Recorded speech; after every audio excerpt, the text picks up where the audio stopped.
여러분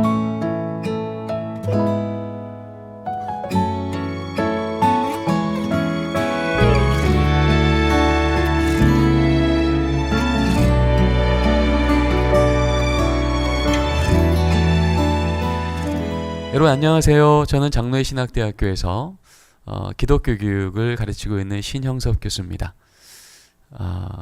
저는 기독교 교육을 가르치고 있지만 기독교 교육 안에서 예배라는 현장에서는 하나님이 어떻게 신앙을 형성시키시는가, 그리고 예배는 우리에게 어떻게 예배자의 삶을 살아가는 걸음을 인도하게 하는가, 이러한 것을 가르치고 있습니다. 그래서 저는 여러분하고 6번에 걸쳐 예배에 관한 하나님의 지혜와 또 언약을 나누고자 합니다. 소망키는 이 듣는 강의를 통해서 들려지는 이야기가 여러분 삶 속에 간증이 되고 또 여러분의 삶이 되어지는 은혜가 있기를 간절히 소망합니다. 아멘. 네.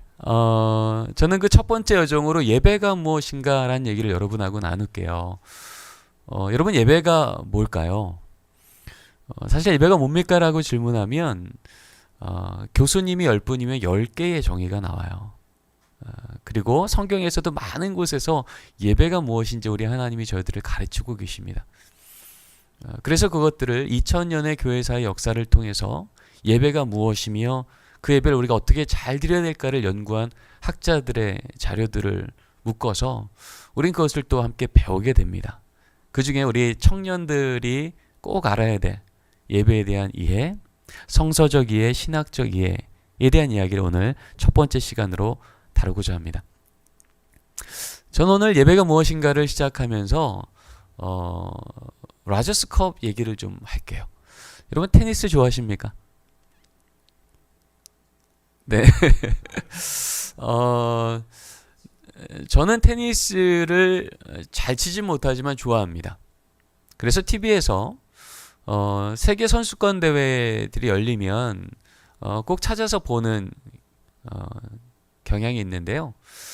제가 연구 때문에 토론토에 있는 락스 칼리지를 가서 한 3개월 정도 있었던 적이 있습니다.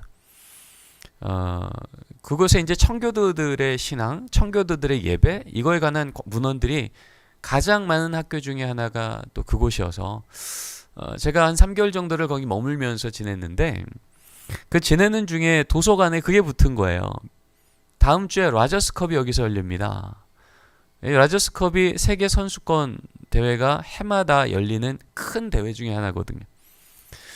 그래서 라저스컵이 열리는데 이 지역에 있는 사람들을 위해서 그 대회 바로 하루 전날에는 선수들의 연습 경기를 무료로 관람합니다. 여러분 오십시오. 이러한 이제 광고였던 거예요. 그래서 제가 그날은 우리 가족을 모두 데리고 공부 다 내려놓고 그곳에 아침 일찍 간 거예요. 그랬더니 정말 TV로만 봤던 조코비치, 나달 이런 선수들이 제 눈앞에서 연습 경기라는 걸 보는 겁니다. 얼마나 흥분이 되든지. 그래서 아침 일찍 갔게 저희들이 좋은 자리에 앉았거든요. 그래서 이제 최고의 경기를 앞두고 최고의 선수들이 과연 어떤 모습을 보일까, 저는 정말 어디서도 보지 못할 화려한 그런 모습들을 기대했거든요. 근데 저는 그 모습을 기대하고 앉았던 저와 저의 가족은 금세 실망하게 됐습니다. 왜냐하면 정말 멋진 모습들이 오갈 줄 알았거든요. 몸도 풀고. 그런데요, 거기서 보였던 모습이 이겁니다. 연습 경기라고 했지만 사실은 경기가 아니었어요. 저 앞에 코치가 있고요, 선수가 있습니다. 사실 그 경기 때에도 조코비치가 단식 우승을 했거든요.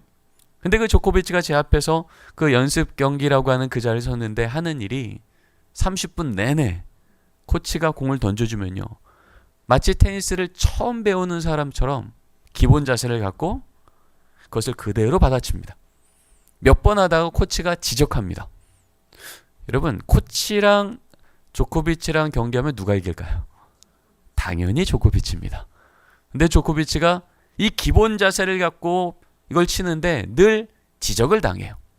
다시 한번 치고 다시 한번 치고 30분 내내 그러다가 나갑니다. 또 다음 팀이 들어와서 또 그걸 반복합니다. 제가 그걸 보고 집으로 돌아오면서 깨달은 게 있었어요. 아, 최고의 선수들이 최고의 경기를 앞두고 하는 건 기본기였구나. 기본기에 매이면 실전에서 날아다니는 거예요. 근데 기본기가 무너지면 실전에서 예상치 못한 상황에서 여전히 자신의 실력을 드러내지 못하고 실패하더라는 거죠.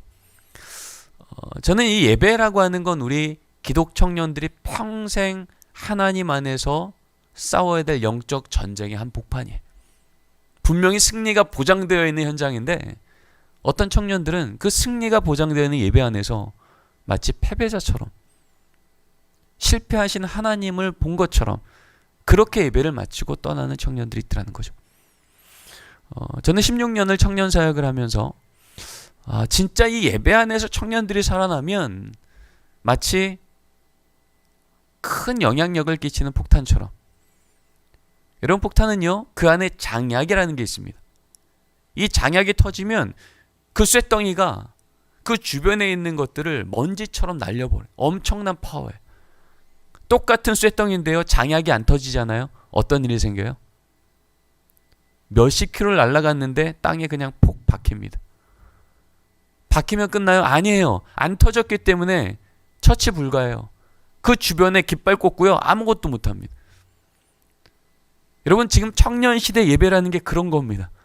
가슴에 예수 그리스도의 장약이 있는데 이게 예배 안에서 내 안에 클릭되면 이 청년 한 명 한 명이 세상을 강력하게 변화시키는 능력의 현장이 되는데, 그 안에 십자가의 장약이 안 터지면요 예배를 들고 났는데도 그저 처치불가의 무거운 쇳덩이로 끝나버리는 거예요.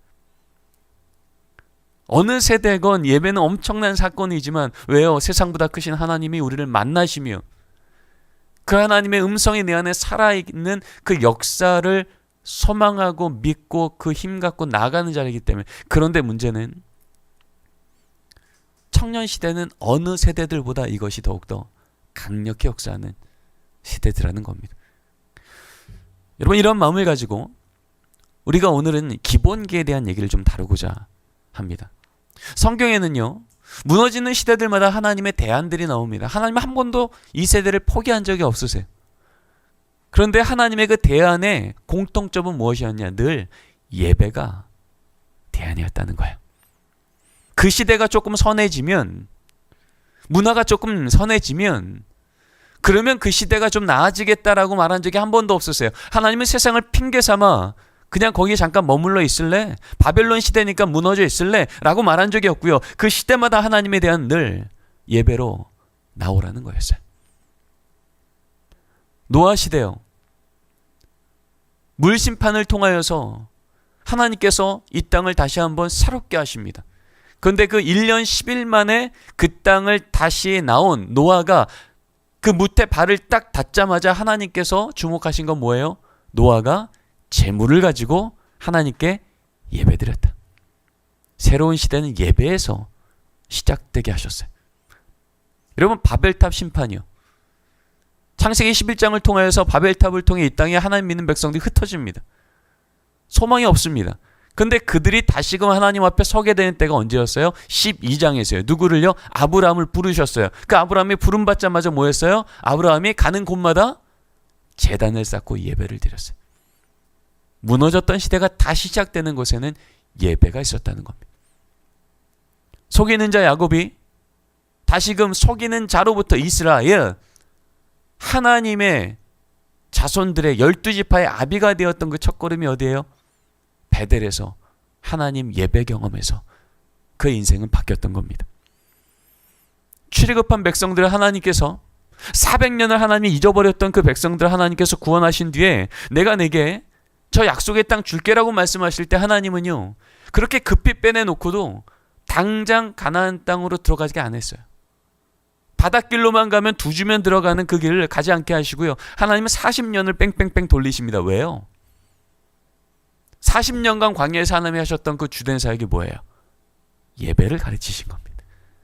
400년 하나님을 잊고 있었던 그 백성이 저 땅을 얻는 것보다 중요한 건요 저 땅의 주인이신 하나님을 만나는 거였어요.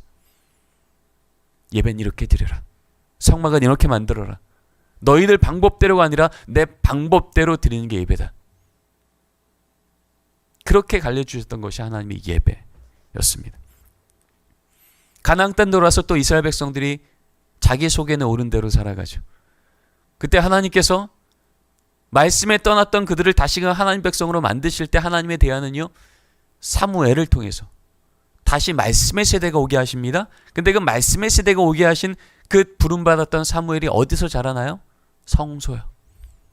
하나님을 예배한다는 게 무엇인지 어려서부터 젖된 뒤로부터 거기서 자라난 그가 다시금 그 시대를 말씀의 시대로 이끌어서 범죄한 다윗이 다시금 하나님 앞에 회복된 자리가 어디예요? 다윗의 장막이에요. 하나님께 예배하는 자가 됐을 때 다시 다윗은 소망의 인생이 됩니다. 예루살렘 성벽을 재건하실 때도요, 여러분 느헤미야를 통해서 재건할 때 성경은 말합니다. 52일 만에 그 성벽을 하나님께서 재건하실 때 성경은 말하죠. 가장 먼저 양문을 재건하라고 말씀하셨어요. 여러분 양문이 뭘까요? 문이 두 개일까요? 양문? 분위기상 아니죠. 뭐예요? 제사 드릴 때 쓰는 양이 지나갈 수 있도록 구별하여 만든 문이에요. 하나님이 오랫동안 무너져 있는 그 예루살렘 성을 회복하실 때 하나님의 관심은 예배였던 거예요. 너희들 예배가 회복돼야 너희들 회복된다. 예배를 위해서 양을 구별했던 양문을 가장 먼저 재건하거라. 그래서 성경은 그것을 기록하고 있더라는 겁니다. 2000년 전 이 땅을 우리를 구원하시기 위해서 오셨던 그 예수 그리스도를 성경은 뭐라 그래요? 어린 양이에요. 보라, 어린 양을 보라. 그게 선언이었던 거예요. 왜 어린 양이에요? 우리를 구원하시기 위해서. 더 이상 제사가 필요 없는 단번에 하나님께서 예수 그리스도 자신이 속죄 양 되어 주셔서 완전한 예배가 십자가의 죽음과 부활을 통해서 일어났기. 이게 예배 사건이었잖아요. 그래서 요한계시록 보면 천상에서 예배해서 예수를 뭐라 그래요? 어린 양이라고요. 거기서도 예배예요. 성경은요, 예배에서 시작되어 예배로 끝나는 하나님의 온전한 말씀입니다. 그렇기 때문에 우리가 우리 삶의 소망, 우리 시대의 소망, 우리나라 민족의 새로운 소망은요, 세상에 있지 않고 예배에 있는 겁니다. 그래서 이 예배를 이 청년 시대에 세상을 하나님 말씀 갖고 바꿔낼 청년 시대에 예배를 바로 배운다는 건 너무나 중요한 일이에요. 자, 그런 의미에서 예배가 뭘까요? 예배는 학자 10명이면 10개의 정의가 나온다 그랬죠. 여기 대표적인 학자의 예배에 대한 정의가 있습니다. 우리 같이 한번 읽어볼까요? 예배는 맨 위에 있는 것부터 읽어보겠습니다. 시작. 예배는 예수 그리스도 안에서 자신을 계시하신 하나님께 예수 그리스도를 통해 응답하는 인간의 행위다. 폴 훈이라고 하는 대표적인 예배학자입니다. 이분은 예배를 이렇게 정의해요. 그리스도 안에서 자기를 계시하신 하나님께 그리스도를 통해 응답하는 행위가 예배다. 워렌 윌스비라고요. 이분 역시 매우 유명한 예배학자입니다. 특별히 이분은 이야기라고 하는 것을 통해서 어떻게 하나님은 우리를 만나주시는가를 연구했던 학자입니다. 그 학자는 예배의 정의를 이렇게 말합니다. 또 한번 읽어볼까요? 예배는 시작.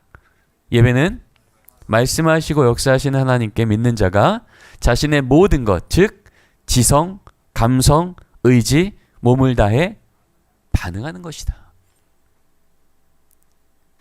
워렌 윌스비는 어느 부분에 집중하냐 하면 하나님께서 우리에게 말씀으로 역사를 통해 하나님이 누구신가를 드러내실 때 정말 그분이 내 하나님이라면 저 이렇게 응답할 수밖에 없겠어요. 제가 어떻게 침묵합니까? 나의 지성과 나의 감성과 나의 의지와 온몸을 통해 반응하는 것 자체가 예배라는 거예요. 로버트 웨버라고요. 가장 최근에 세계적인 석학이었죠. 얼마 전에 별세하셨습니다. 근데 이분은 예배를 이렇게 말합니다. 예배는 하나님의 구원의 이야기를 우리로 실행케 하는 것이다. 그러니까 성경에 나와 있는 글자는 2000년 전의 글자가 아니라 지금 우리로 하나님의 나라에 동참케 하는 활자라는 거예요. 그 활자로 응답하는 자리가 어디냐? 예배다. 데이빗 피터슨 이렇게 얘기합니다. 한번 읽어볼까요? 파란색입니다. 시작. 예배는 하나님이 지시하시고 하나님이 가능하게 하신 방법으로 하나님과 관계를 맺는 것이다. 여러분, 여기의 특징은 주어가 다 누구예요? 다 하나님이에요. 예배는 우리가 드리는 것인 줄 알았는데 사실은 하나님이 제시했고 하나님이 가능케 한 방법으로 하나님께서 관계를 맺으심에 우리는 응답하라는 거예요. 이게 예배라는 거예요. 근데 이런 예배에 대한 정의를 다 모으고 모았더니요, 결국 한 문장이 남습니다. 저는 예배를 이렇게 정의합니다. 예배란 2G라는 거예요. Grace and Gratitude. 예배는 은혜에 대한 응답이다. 이거는 저의 정의입니다. 제가 유학할 때 예배학 교수님이 저를 7년 반을 가르치셨어요. 전 기독교 교육이 제 전공이지만 제 논문의 지도 교수가 예배학 교수님이셨어요. 왜냐하면 저는 예배라는 현장 가운데 어떻게 하나님이 일하시는가를 연구했기 때문에. 제가 7년 반의 학위를 마치고 마지막 그 선생님하고 이제 식사를 하는데 제가 한번 확인받고 싶었죠. 선생님, 제가 선생님 밑에서 7년 반을 예배를 공부했는데요. 이제는 공부 끝내고 한국 갑니다. 이제는 저의 정의가 필요합니다. 제가 7년 반을 연구했더니 저한테 정리했던 예배는 하나님의 은혜에 대한 우리의 응답이었습니다. 이렇게 제가 한국 가서 가르쳐도 될까요? 그랬던 선생님이 박수를 쳐주셨어요. 형섭, you got the point. 그러는 거예요. 너 잘 배웠구나. 여러분에게 그 얘기를 해주고 싶은 거예요. 예배는요, 하나님이 우리에게 하신 은혜가 무엇인지를 기억하고 인정하고 그것을 내 온몸이 반응할 때 그것으로 나온 우리의 찬양, 그것으로 나온 우리의 감사, 그것으로 나온 우리의 응답, 헌신, 결단, 이 모든 것이 만나는 자리가 예배라는 거예요. 그래서 기독교 예배는 이렇게 정의가 됩니다. 같이 한번 읽어볼까요? 시작. 기독교 예배는 하나님이 보이신 은혜 앞에 드리는 합당한 응답의 의례입니다. 그래서 좋은 예배는요, 두 가지예요. 하나님의 은혜가 잘 드러나야 되고요. 두 번째, 드러난 은혜 앞에 우리가 풍성히 응답해야 돼요. 이 두 가지가 만나는 자리가 예배예요. 우리가 통상적으로 예배를 그렇게 말하잖아요. 하나님과의 만남이라고요. 근데 사실은요, 그건 절반에 대한 얘기예요. 왜냐하면 하나님은 늘 우리를 만나주세요. 문제는요, 우리가 반응하지 않을 때 그 예배가 되지 못할 때, 하나님이 우리를 만나고자 준비하신 그 크신 은혜가 드러나지 못하고 감추어질 때 우리 하나님은 마음이 아프신 거죠. 내 자녀를 위해서 얼마나 귀하게 준비된 이 잔치자리인데 자녀가 왔는데요, 먹을 게 없네 그러고 돌아가 버리는 거예요. 얼마나 마음이 아플까요? 그래서 예배는 하나님의 은혜에 대한 수직적 내려오심에 대한 우리의 응답, 수직적 응답함의 만남, 그것입니다.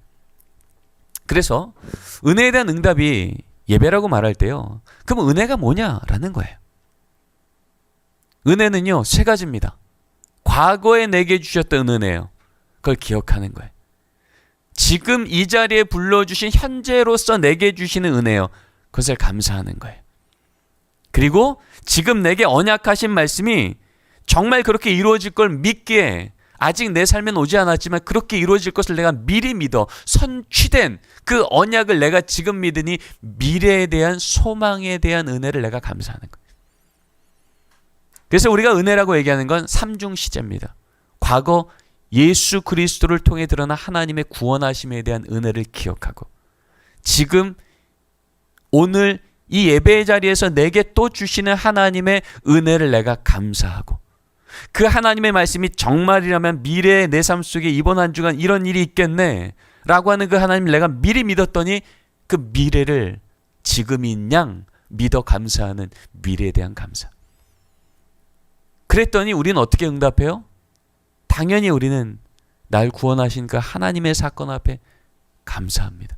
지금 내게 주시는 그 은혜가 정말이라면 저 감사합니다. 미래의 그 언약이 내 삶에 일어난다고요?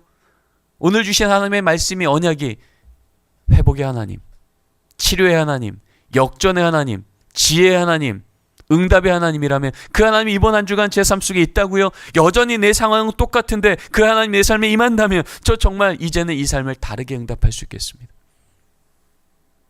여러분, 이것이 예배라는 거예요.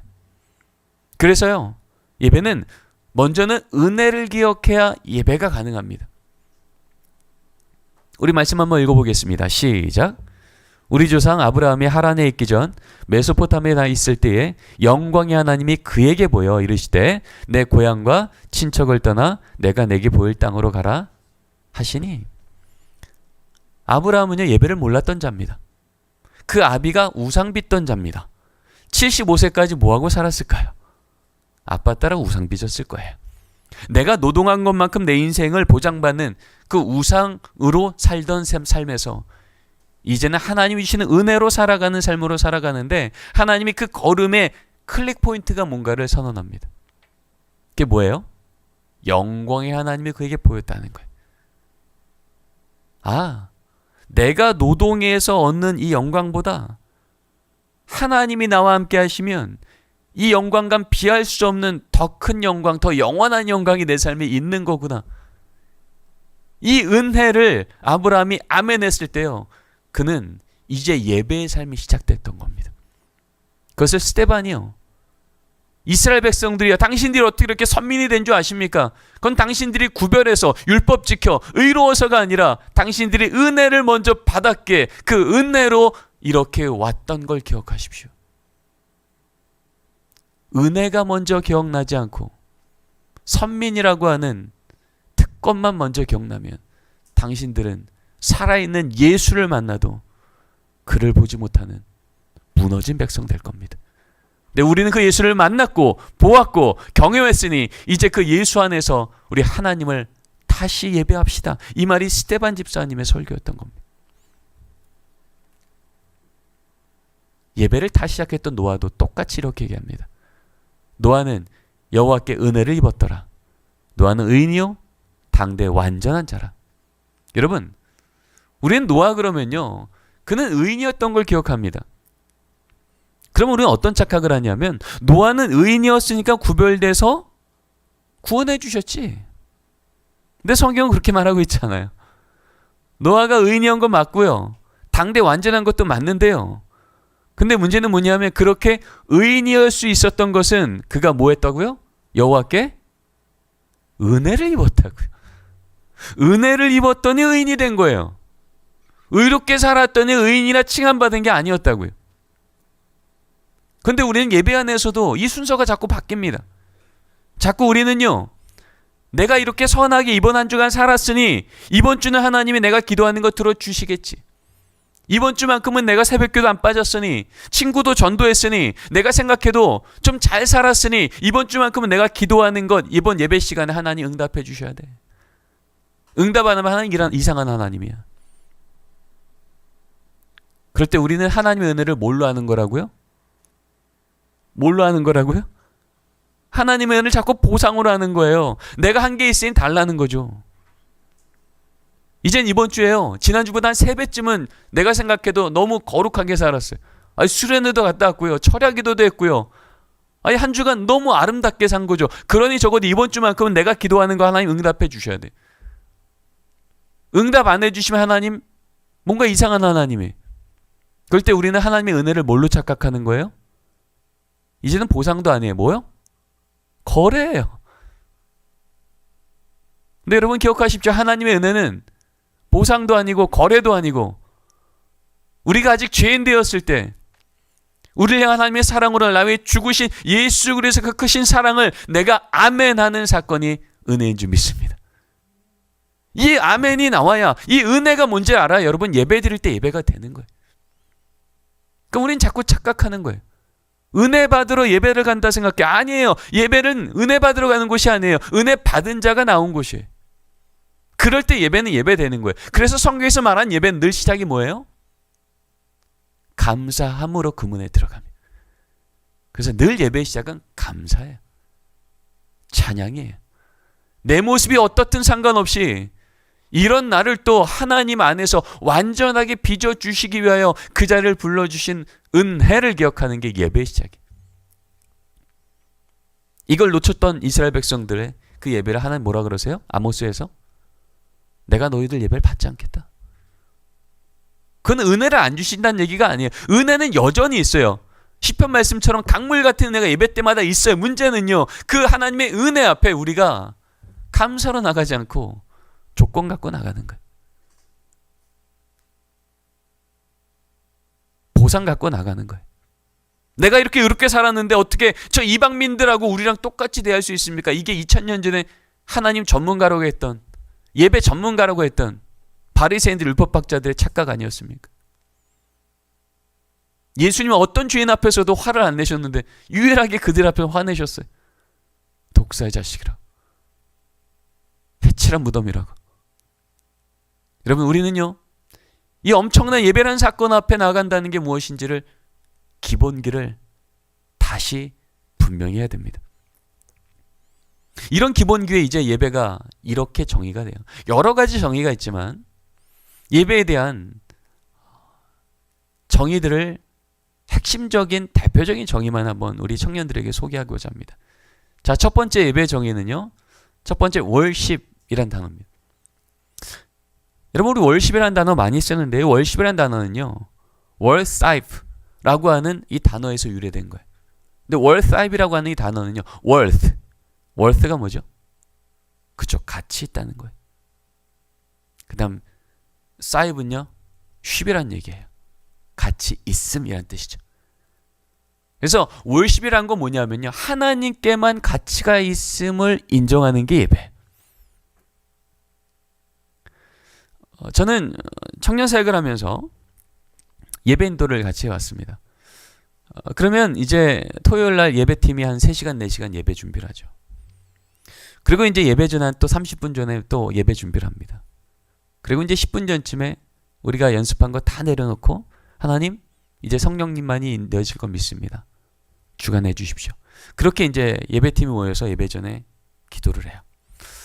근데 이제 그렇게 기도하고 이제 막 설라 그럴 때, 자주는 아니지만 가끔요, 아니 정작 어제 그렇게 연습했고 방금 전까지 기도했던 그 청년 중에 한 명이 저한테 오는 거예요. 목사님, 저 오늘 예배 못 쓰겠습니다. 왜요? 그러면 하는 얘기가, 저기 끝에 앉은 쟤 있죠? 쟤랑 제가 관계가 너무 안 좋아요. 제가 제 얼굴을 보고 여기서 웃으면서 찬양하는 건 가증스러운 것 같아요. 저 예배 안 하겠습니다. 저기 내려가서 예배하는 게 정직한 것 같아요.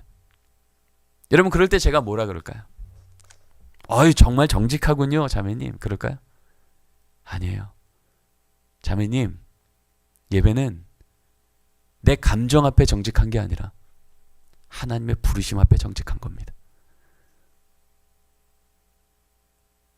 우리가 내가 생각나는 연약함, 내가 생각하는 죄, 내가 생각하는 불편함을 다 생각하면 예배할 수 있겠습니까? 하나님 그거 모르시겠습니까? 하나님의 보혈의 피가 다 덮어주시고 그 불러주시는 은혜의 자리 앞에 정직한 게 예배라면 어디에 가장 큰 가치를 두겠습니까? 예배하는 시간마저도 내 감정에 집중해서 하나님 못 본다면 예배 아닙니다.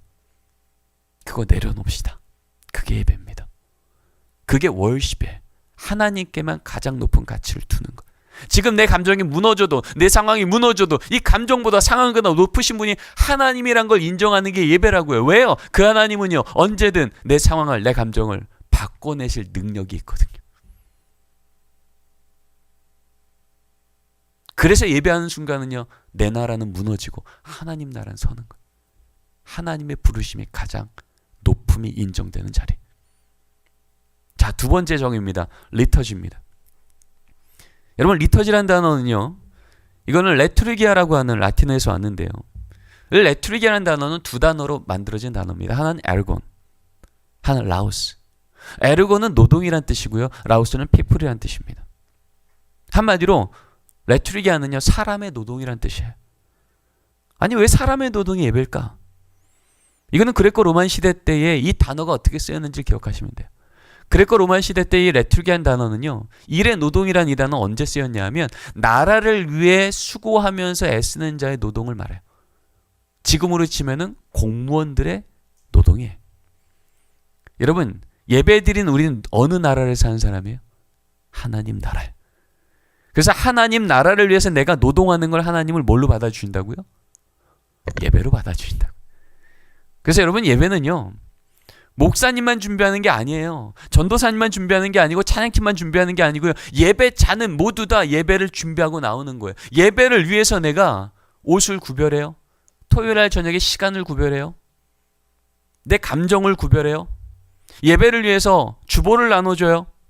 예배를 위해서 강단을 닦아요. 예배 때문에 하는 모든 노동은 다 뭐라고요? 예배 자체라고요. 그래서 예배는 예배하는 모든 자가 함께 하나님 앞에 노동하는 공동체. 어떤 노동이요? 거룩한 노동이에요. 그래서 여러분 우리 영혼교회 청년부가 190명, 200명 모여서 예배 드릴 때 거긴 아무도 관객은 없는 거예요. 모두 다 내가 하나님 때문에 거룩한 노동을 준비하고 참여하고 기대하는 겁니다. 세 번째, 예배란 단어는요. 독일어로 고테스디엔스트란 단어입니다. 이 단어는 Gott, 하나님이란 단어, Dienst, 서비스란 단어예요. 한마디로 예배는 뭐냐? God 서비스예요. 하나님이 우리를 섬겨주시는 자리가 예배. 여러분 예배가 두 단어라 그랬죠? 기억나세요? 뭐와 뭐요? Grace and Gratitude, 은혜와 응답. 이 고테스디엔스트는 어디에 집중하고 있냐면 은혜에 집중하는 거예요. 하나님이 가장 높으신 하나님의 가장 낮은 우리 위해서 죽기까지 섬겨주셨어요. 가스 서비스예요. 이게 예배예요. 성경에도 예배에 대한 단어들이 나오죠. 히브리어로 아바드란 단어가 대표적으로 예배라고 번역된 단어. 아바드는 봉사, 섬김, 우리로 말하면 서비스. 하나님을 위해서 우리가 봉사하는 게 예배라는 겁니다. 또 히브리어 샤하라는 단어가 있어요. 이건 엎드리라는 단어예요. 하나님의 임재 앞에 엎드리는 것 자체를 예배한다라고 말을 해요. 그건 아까 얘기했던 월십과 같이 내 모든 가치 앞에 하나님의 가치를 높여드리고 나 엎드려지는 거예요. 그리고 신약 성경에 헬라어 프로스큐네오라는 단어도 예배라고 번역이 됩니다. 이거는요. 입 맞추다예요. 어디예요? 발등에 입 맞추는 거예요. 그의 권세 앞에 나의 가장 낮은 자세를 보여드리는 행위가 예배입니다. 그런데 이런 예배 앞에서 내 감정이 더 높아요? 내 생각이 더 높아요? 설교 들으면서도 이건 아닌데? 적어도 내 삶엔 이건 아닌데? 나는 오늘 설교 들을 때 내 삶에 적용될 건 없네. 라고 나의 생각을 하나님의 말씀보다 나의 감정을 하나님의 임재보다 더 높이 두는 순간 우리 예배는 무너지는 거예요. 자, 이게 어원적 정의였다면 이제 신학적 정의로 들어가 봅시다. 예배는요. 5가지 R로 정리됩니다. Worship as a ritual, Worship as a revelation, Worship as a response, Worship as a relationship, Worship as rehearsal. 5가지 R로 정의가 돼요. 첫 번째 정의요. 예배란 의례라는 겁니다. 이렇게 말하죠. Ordered, patterned, shared, behavior, imaginative, interpretive, act for our lives. 그러니까 예배가 뭐냐면요. 올덜드 된 거예요. 패턴드 된 거예요. 여러분 예배라고 할 때 우리 머릿속에 뭐가 있어요? 어떤 구조가 있잖아요. 그렇죠?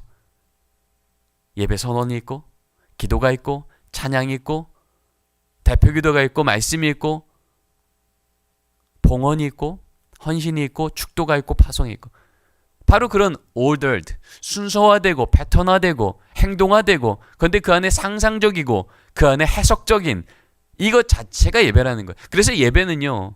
영어로 드리는 거지만 그 영어로 된 예배는 어디 안에 담겨지는 거예요? 형식 안에 담겨지는 거예요. 그래서 예배는 형식적인 건 아니지만 형식이 그 안에 있는 거예요. 그래서 많은 청년들이 예배는 영어로 드리는 거 아닙니까? 전 편하게 예배 드릴게라고 말하지만 사실은 그 안에 편하다라는 것 안에도요. 우리 안에 하나님의 권위와 임재 앞에서 우리 공동체가 함께 약속한 하나의 패턴이 있다는 거예요. 그것을 우리가 함께 문화화해가는 것. 소셜라이제이션. 어떻게 해요? 리추얼라이징. 하나님이 우리로 하여금 예배자는 이렇게 예배하는 것 안에서 이게 이런 의미구나 라는 것을 우리 안에 발견케 하는 것에 참여하는 겁니다. 그래서 예배는 계속 배워가는 거예요. 찬양할 때 어떤 청년 손을 들잖아요. 어떤 청년들 무릎을 꿇잖아요. 그것이 하나의 패턴된 거예요. 올돌된 거예요. 아, 하나님의 권세 앞에 무릎을 꿇는 것, 하나님의 높으심 앞에 손을 드는 것, 아, 이것이 조금 더 하나님 앞에 적극적으로 응답하는 거구나. 은혜에 대한 응답. 이 order들을, 이 리추얼을 우리가 배워가고 창조적으로 만들어가는 것. 그거 예배의 신학적 정의라는 것. 두 번째는요. 예배는 계시입니다. Worship as revelation. 여러분 예배는요. 은혜에 대한 응답이라 그랬잖아요. 은혜는 하나님이 우리에게 하셨던 그 값으로 받을 수 없는 예수 그리스도의 죽음과 부활을 통해서 내게 주신 하나님의 사랑과 경륜과 능력과 언약이 내게 임한 게 은혜인데 그게 어떻게 나와요? 계시돼야 된다는 겁니다. 여러분 계시란 말은 뭘 전제해요? 숨겨져 있다는 거예요. 그래서 똑같은 예배를 드리는데 어떤 청년은 나 오늘 은혜 받았어. 어떤 청년은 오늘 예배가 너무 난 지루했어. 여러분 숨겨져 있지 않다면 이런 일이 있을 수 없잖아요. 그렇죠? 예배가 숨겨져 있지 않다면 우리는 예배 드리면 똑같은 걸 봐야 돼요. 그런데 어떤 자는 받고 어떤 자는 못 봤어요. 이유는 뭐예요? 숨겨져 있게 믿음의 눈으로 눈을 떴을 때만 보이는 게 계시예요. 리빌 된다는 거죠. 그럼 어떻게 하나님 것을 리빌 하실까? 하나님의 은혜가 내게 어떻게 임했는지를 내가 인격적으로 기억하고 지금 내게 어떤 은혜를 언약하시는지 내 온몸이 전인격이 응답하고 결단하고 바로 거기에서 믿음의 크기만큼 주는 계시해 주시는 거예요. 자, 세 번째는요. Worship as response to God. 반응이라는 겁니다. 계시가 은혜에 대한 집중이었다면 반응은 응답에 대한.